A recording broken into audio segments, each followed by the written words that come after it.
C'est un rituel chaque matin, la réunion de l'ensemble des personnels de l'escadron. L'occasion de détailler la météo, mais également les missions du jour. Pour le capitaine Jack, commence 4 heures de préparation d'une mission classée secret défense où 4 appareils sont engagés dans l'exercice. Pendant que les pilotes se coordonnent avec les agents de renseignement en coulisses, les mécanos s'activent sur la vingtaine de rafales de l'escadron.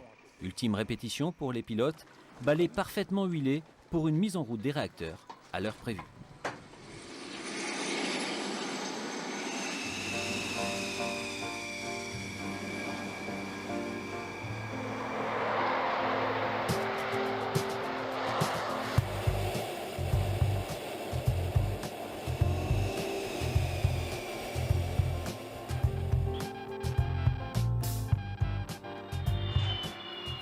Une heure et demie plus tard, retour sur le tarmac landais, la pression retombe un peu, pantalon anti-G et gilet au placard, le sourire revient, mais la mission est loin d'être terminée.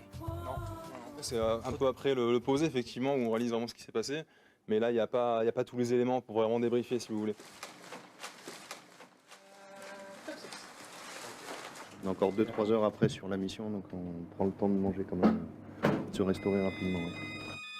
Une course contre la montre qui est également le quotidien des pilotes de l'escadron durant leur semaine de permanence à la surveillance de l'espace aérien du Sud-Ouest.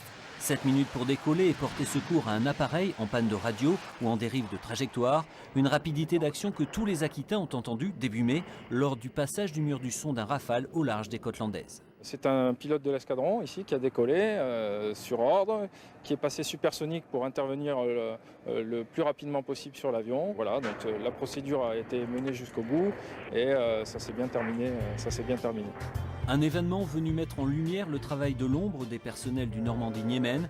Une soixantaine d'hommes, de femmes, épaulés par les 600 mécaniciens de la base landaise, mobilisés quotidiennement pour écrire de nouveaux chapitres dans l'histoire de cet escadron légendaire, l'une des plus prestigieuses unités françaises désormais implantées dans les Landes.